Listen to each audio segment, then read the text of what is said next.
아주 오래전에 제가 캐나다 온 지 얼마 안 됐을 때 여행을 간 적이 있었는데요. 그때 여행을 안내하시는 가이드분이 이런 얘기를 한 적이 있었습니다. 캐나다 참 자원이 풍부한데 특히 그 산림 자원이 참 풍부합니다. 나무가 너무 많아서 그분 말씀에 의하면 한 150년 정도 아무 산업 안 하고 나무만 팔아먹어도 캐나다 국민이 다 먹고 산다고 하더라고요.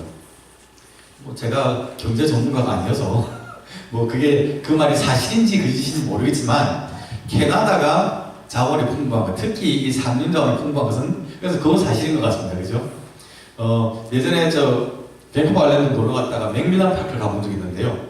나무가 그 얼마나 큰지 저 성인이 한 4~5명이 이렇게 둘러싸여야지 될 만큼 굉장히 큰 나무도 봤고요.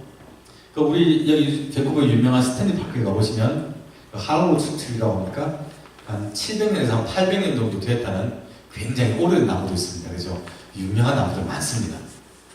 뭐 그런 유명한 나무뿐만 아니라 사실은 동네 파크만 가봐도 나무들이 쭉쭉 뻗고 크고 예쁘고 그런 나무들 참 많습니다. 보면 참 기분도 좋아지고 그렇습니다. 밴쿠버도 유명한 나무가 있고요. 성경책에도 유명한 나무들이 있습니다. 기억나시죠? 구약에 보면 제일 유명한 나무가 아마 에덴 동산 가운데 심겨졌던 선과 악을 알게 하는 나무였을 거라고 생각합니다. 그렇죠? 솔로몬 성전을 지을 때 사용됐던 레바논의 백향목이라는 나무도 있고요. 시더죠. 신약 성경으로 오면은 아마 오늘 우리가 본문에서 발견하는 이 사개오의 돌 무화과 나무가 아마 제일 유명한 나무가 아닐까 싶습니다. 물론 예수님께서 지신 십자가도 굉장히 유명하지만 십자가는 살아있는 거 아니니까. 예전 성경에는 이 돌 무화과를 뽕나무라고 번역을 했었죠. 적절한 단어가 없어가지고 그때는 뽕나무라고 그렇게 번역을 했습니다.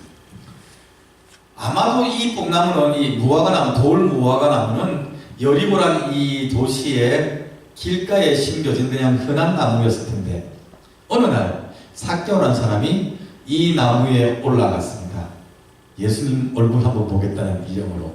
그 바람에 이 나무가 유명해졌고 오늘 밴쿠버에 사는 우리도 이 나무를 알고 있게 되었습니다. 자, 이제 돌감람나무에 올라간 돌 무화과나무에 올라간 삭개오를 한번 만나봅시다. 삭개오 이야기는 오늘 우리가 읽었던 누가복음 19장 1절부터 딱 10절 여기 한 군데밖에 안 나타납니다. 사복음서에 보면 공통되는 그런 이야기들이 몇 개씩 있는데 이 삭개오 이야기는 본문밖에 드러나지 않습니다. 1절부터 10절까지 짧은 내용에 나와 있는데 사실은 이 사건을 제대로 이해하기 위해서는 19장 전체를 보든지 아니면 누가복음 13장부터 19장 끝까지를 아마 한 묶음으로 해서 보셔야지 이해가 하기가 훨씬 쉬울 것입니다. 누가복음 13장 22절을 보면요, 예수님께서 각 성, 각 마을로 다니사 가르치시며 예루살렘으로 여행을 하셨더라고 기록을 합니다. 그러니까 13장 22절부터 또 19장 제일 마지막에 가면 예수님께서 예루살렘에 들어가시고 성전에서 장사하는 사람들을 내쫓으시고 그다음 날마다 성전에서 하나님의 나라를 가르치셨다고 그렇게 기록을 하면서 19장이 끝나가죠. 그러니까 13장 후반부부터 19장까지가 예수님께서 예루살렘으로 가시면서 가르치시고 고치시고 행하시고 하셨던 그 모든 사역이 무엇인지를 보여주는 기록들이 되어있기 때문에 19장에 있는 삭개오 사건만 딱 떼는 것보다는 전체를 같이 보시는 것이 이해하기 쉽다는 얘기입니다. 19장 1절은 여러분 우리가 지금 것처럼 예수님께서 여리고로 들어가 지나가시더라 라고 시작을 하죠. Jesus was passing through Jericho. 그러니까 여리고가 예수님의 여행의 목적지가 아니라는 얘기입니다. 중간에 거쳐 지나가는 그런 기착지, 중간 지대가 된다는 얘기입니다. 그런데 이 여리고에 우리가 아시는 것처럼 삭개오라는 사람이 살았더랍니다. 성경은 이 삭개오에 대해서 그가 세리장이었고 부자였다고 그렇게 설명을 합니다. 예수님의 12제자 가운데 마태도 세리였죠. 근데 이 삭개오는 일반 세리가 아니고 그 세리들 가운데서도 지위가 높은 그들을 이끄는 세리장이었더랍니다. 그렇게 보면 이 삭개오는 세리들 사이에서는 아마 가장 성공한 사람일 겁니다. 제일 높은 자리까지 출세한 사람, 안정적인 지위를 가진 사람이라고 우리가 할 수 있을 것입니다. 그런데 여러분, 우리가 잘 아시는 것처럼 당시에 이스라엘 사람들이 세리를 바라보는 시선이 그렇게 곱지는 않았습니다.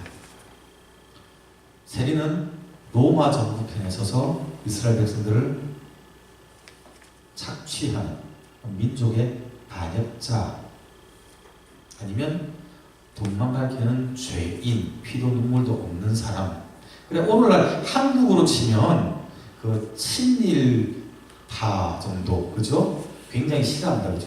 아니면 사채업자, 그 정도의 이미지를 가지고 대했던 것 같습니다.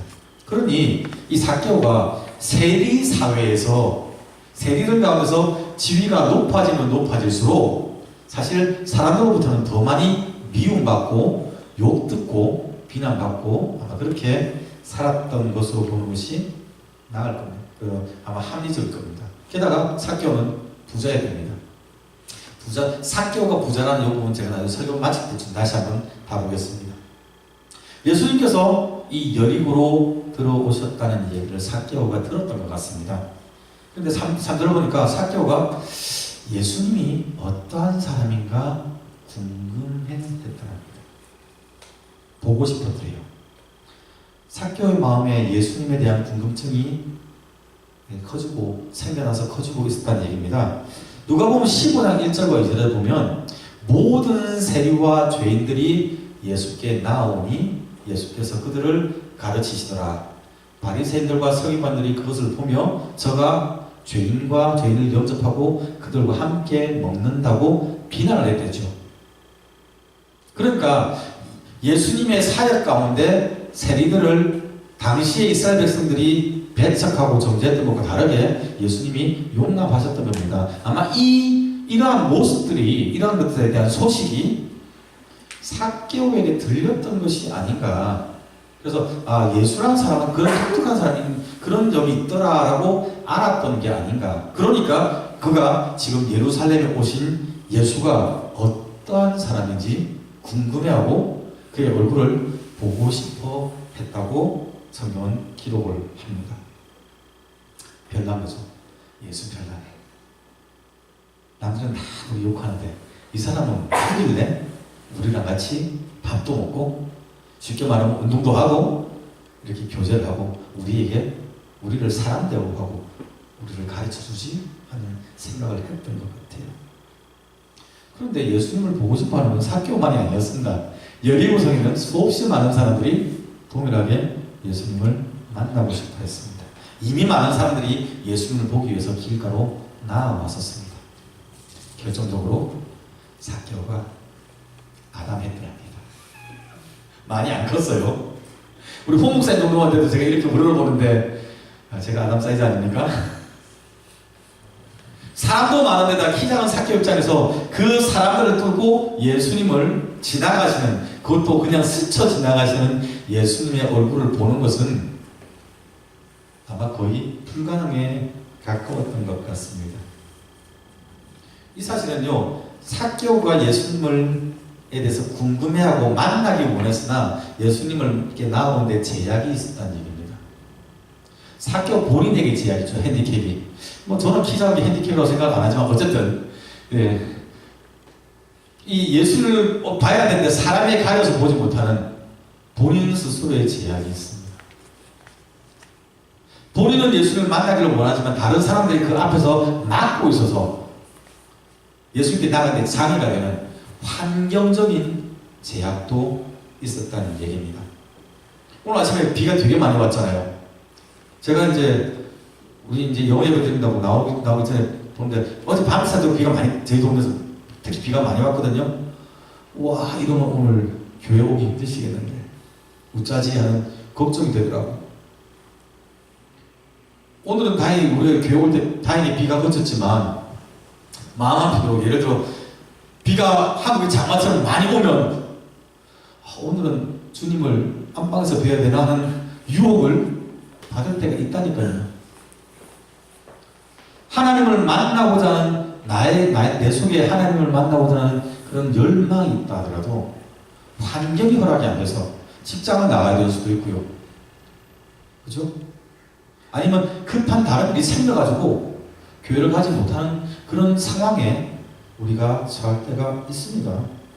지금 미국하고 필리핀인가 그렇죠? 태국, 중국 이 지금 세계적으로 태풍이 막 지금 몰아치고 있습니다. 그래서 많은 분들이 죽거든요. 이런 경우 되면 교회 못 갑니다. 갈 수도 있지만 가기 힘든 상황이 됩니다. 본인 내부적으로 교회 가고 있을 때 건강이 안 좋은 사람, 교회를 가고 싶은데 믿음이 없는 사람, 남들은 나 따라가는데 왜 가야 되는지 모르는 사람도 있고요. 지금 가야 되는데 다른 데 같이 끌려나가야 될 수도 있고요. 그러니까 여러 가지 제약들이 우리 예수님을 만나는데 있습니다. 그러니까 오늘 여러분이 주여져 나온 건 진짜 복입니다. 하나님께서 믿음도 주시고 환경도 허락해 주셔서 여러분이 나와서 예배할 수 있는 이것도 큰 복이었습니다. 사케오 입장에서는 자기 내부적인 제약 그리고 외부적인 제약에 둘러싸여 있는데 포기를 안 했습니다. 이번이 예수님이 지나갈 길을 예측하고 앞서 달려나갔더래요. 그리고 오늘 그 유명한 돌 무화과 나무 위로 올라가서 자리를 잡았습니다. 잠시 후 그 길을 지나가던 주님이 멈춰서 사케오를 쳐다보셨습니다. 그리고 말씀하셨습니다. 사케오야, 속히 내려오라. 오늘 내 집에 유하여야 하겠다. 성경은요, 사케오가 이 말을 듣고 급히 내려와 기뻐하며 즐거워하며 주님을 자기 집으로 영접했다고 성경은 우리에게 이야기를 합니다. 근데 그 모습을 본 많은 사람들이 수군대기 시작했습니다. 저가 죄인의 집에 유하러 갔다. 여러분 재밌지 않습니까? 이게 지금 여러분 그냥 아무런 느낌 없이 그냥 받아들여집니까? 여기 사람들은요, 유대인들이잖아요. 이스라엘 사람들. 지금까지 사케오를 비난했던 사람들인데, 사케오가 죄인이라고, 사케오가 민족의 반역자라고 그렇게 비난했던 사람들이었습니다. 근데 그 사람들이 지금 예수님을 비난합니다. 자, 지금 예수님과 사케오가 예수님의 사케오의 집으로 들어간 그 모습을 봤던 사람들은 어떤 사람이었을까요? 분명히 예수님을 보고 싶어서 길거리로 나왔던 사람들이었거든요. 사케오가 예수님에 대한 소문을 들었을 가능성이 있는 것처럼 이 사람들도 다른 동네에서 행하신 예수님의 놀라운 이적들을 듣고 예수님에 대해서 궁금해했던 사람, 혹은 성경 복음서에 기록된 것처럼 질병을 안고 있으면서 주님께로부터 고침을 받기 위해서 주님께 나왔던 사람들의 가능성이 훨씬 많지 않습니까?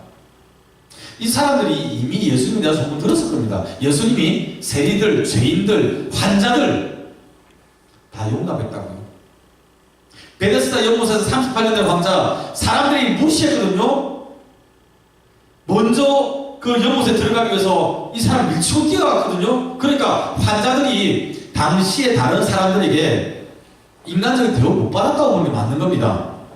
가족들이나 친구들이나 염려하고 챙기는 거죠.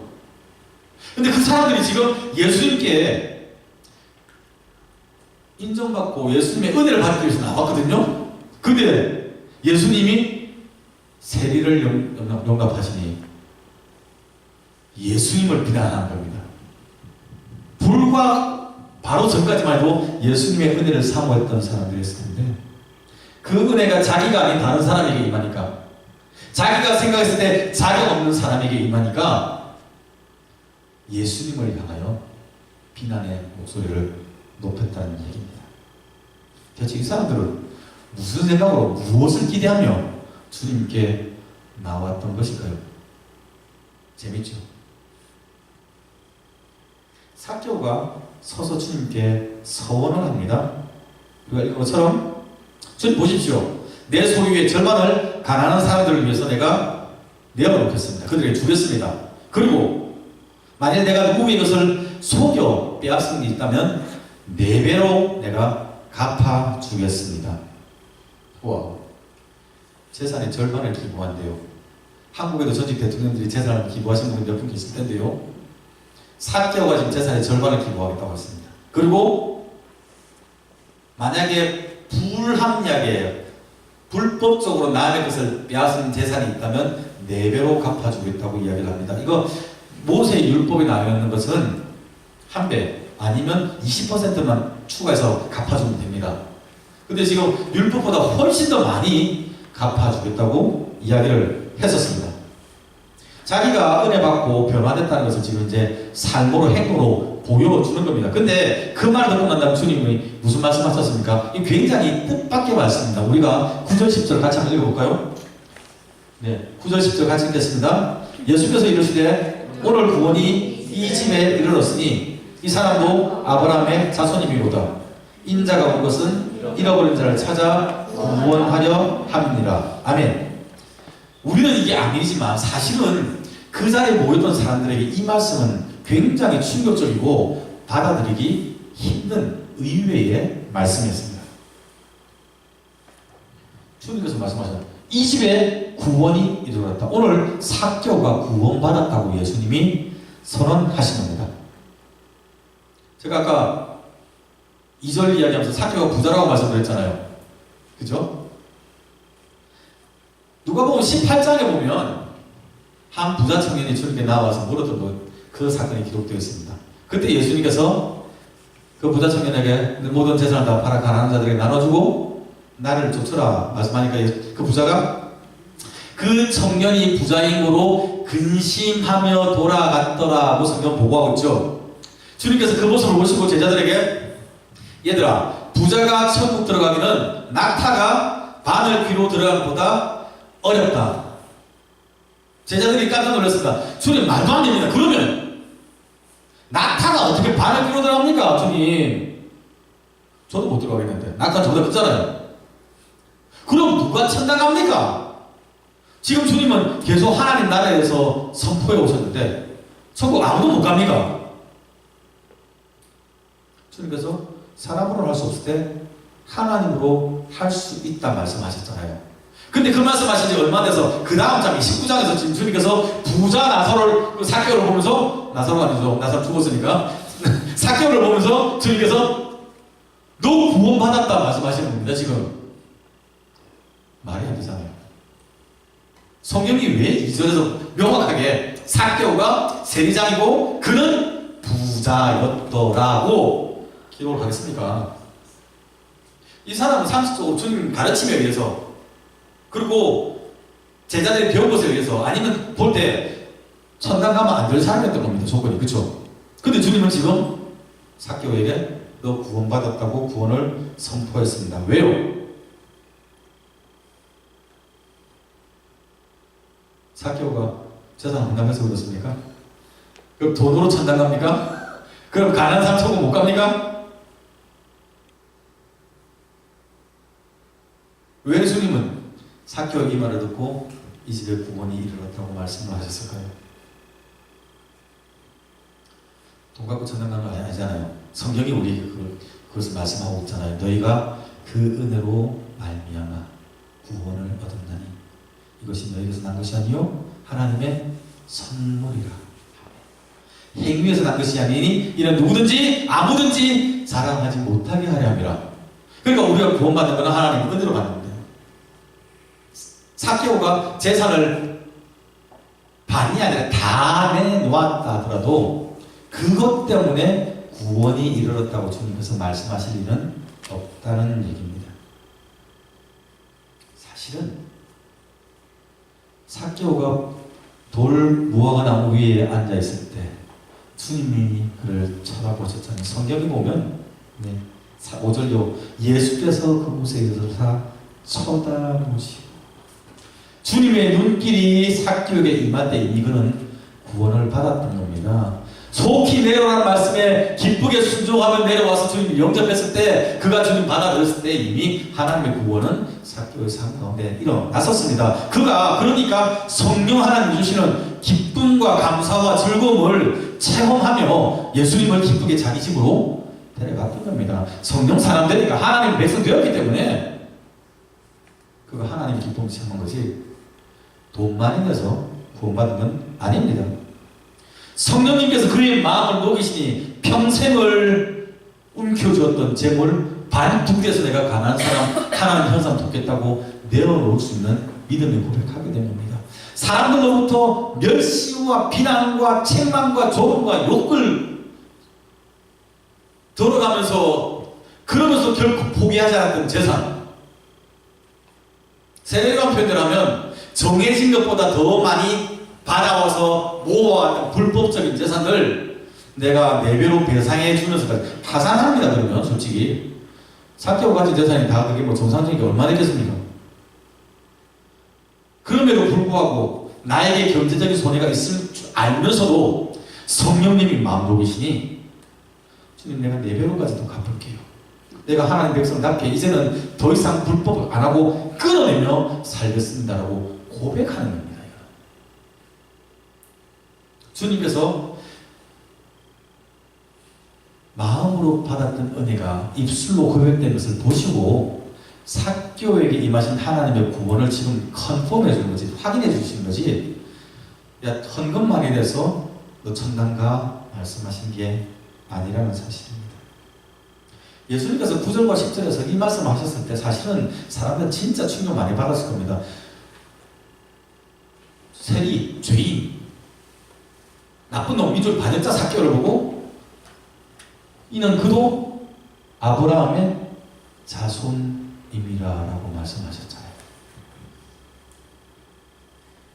인정하기 어려웠을걸요? 최소한 그들의 마인드셋에서 우리는 쟤보다 나아.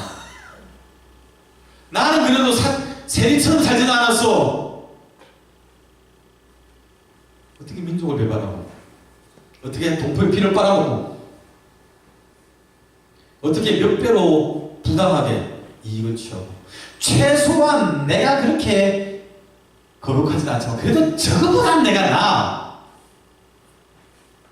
그러니 세리들을 창녀들을 죄인이라고 말이죠. 세리나 창녀들이 하는 행위가 거룩하다는 얘기가 아닙니다. 물론 죄 맞습니다. 근데 그들의 마음속에 있는 것은 내가 쟤보다 낫다는 생각이 있다는 거예요. 근데 여러분 우리의 거룩함의 기준은 옆 사람이 아닙니다. 웬만하면 우리 모두는 다 내가 옆 사람보다는 내가 좀 거룩하고 좀 그래도 좀 나아라는 그 정도 생각 갖고 살아가잖아요. 근데 우리의 신앙의 기준은 하나님 말씀 아닙니까? 거룩하신 하나님의 뜻이 무엇인지 여기에 비춰서 내가 거룩한지 내가 거룩하지 않은지를 판단해야지. 옆 사람 보고 옆 사람 오늘 보니까 비 온다고 교회 안 왔네. 쟤 오늘 헌금 안 드렸네. 쟤 봉사 안 했네.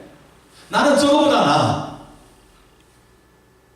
우리의 신앙의 수준이 그 수준이 가면 안 됩니다. 주님은 너희들도 하나님의 은혜가 풀려는 아브라함 자손이고 이 세리 삭개오도 잃어버린 하나님 형상 아브라함의 자손이라고 선포하셨습니다. 점검하셔야 돼요. 우리 가운데 우리가 다른 사람들을 바라볼 때 그들을 어떻게 바라보고 있는가, 그들을 이스라엘 백성들의 표현대로 아브라함의 자손을 보고 있는지, 제가 잘 살펴보고 그들을 하나님의 형상으로 우리가 바라보고 대하고 있는지 점검하셔야 합니다. 그러다 주님은 이 삭개오를 향해서 잃어버린 자라고 말을 하죠.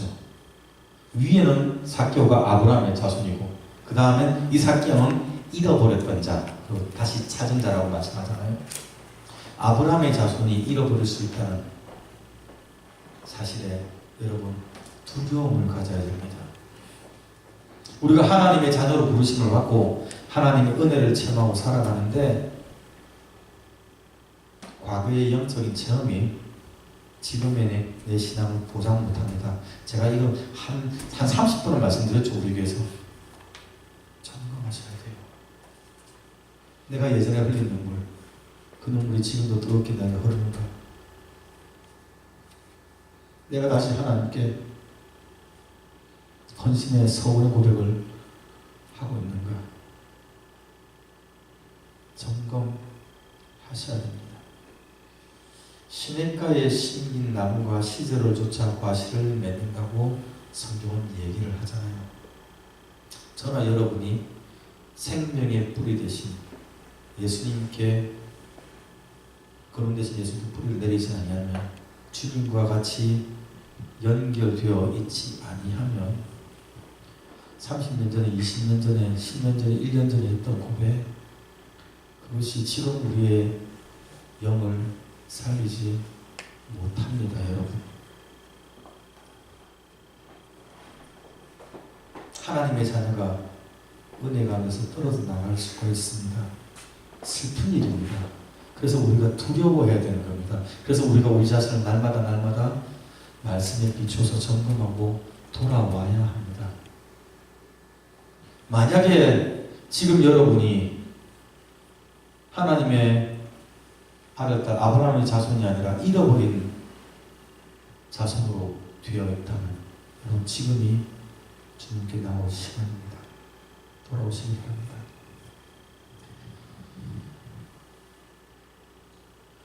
하나님의 은혜 가운데 초대함을 받은 들어오게 된 삭개오는 삶의 변화를 열매로 나타냈습니다. 그것이 자기가 의지하는 재물을 내어놓는 것이었습니다.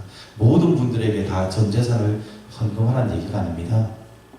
삶의 상황에 따라 분명한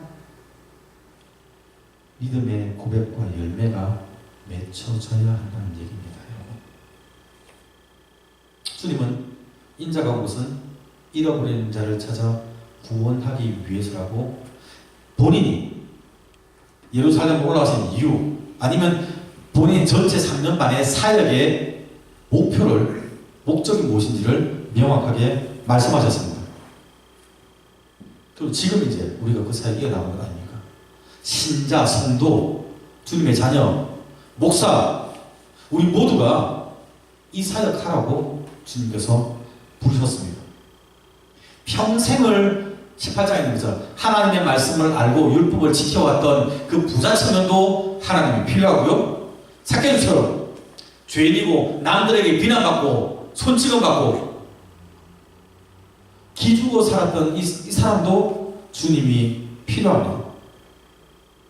자기 속에 자기가 해결하지 못한 제약을 가진 사람들도 주님이 필요하고요. 아니면 나를 둘러싸고 있는 환경에 짓눌려서 신음하고 고통 가운데 있는 그 사람들도 주님이 필요합니다. 모두가 주 앞에 나와야 되고 주님을 만나야 합니다. 주님은 지금도 그 모든 사람들을 쳐다보신다는 사실 기억하시기 바랍니다. 그들에게 말씀하십니다. 내려오라, 속히 내려오라. 내가 오늘 너희 집에 유하여야 하겠다. 내가 너와 함께 교제하기를 원한다.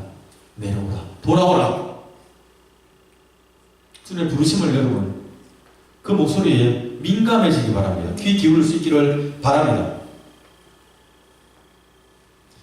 마지막으로 우리가 구원 못 주지만 우리를 통하여 구원의 주인 되신 주님을 증거하잖아요. 성경은 늘 축복의 통로라고 얘기하지 않습니까? 복의 근원, 복의 통로. 그러니 하나님께 선택받은 사람들이 하나님께 나오는데 걸림이 돼서 안 된다는 얘기입니다. 목사가 걸림돼서 어떡하겠습니까? 성도가 걸림돼서 어떡하겠습니까? 거룩한 무리가. 다른 사람들이 은혜 받는데 우리가 걸림되지 않을 수도 점검하셔야 됩니다. 내가 그들을 세워주고 그들을 하나님 은혜 가운데로 인도하고 있는가? 아니면 내가 그들에게 험담의 담, 정죄의 담, 선입견의 담, 다양한 종류의 담들을 쌓아서 그들이 주님께 나온 것을 막고 있는지 여러분 점검하셔야 됩니다.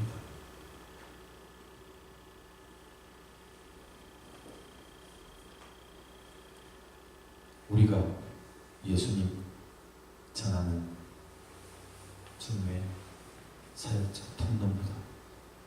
우리를 통하여 잃어버린 자손, 아브라함의 자손들이 주 앞에 돌아오며 구원의 은혜를 체험하는 회복의 역사가 날마다 더해지기를 축원합니다.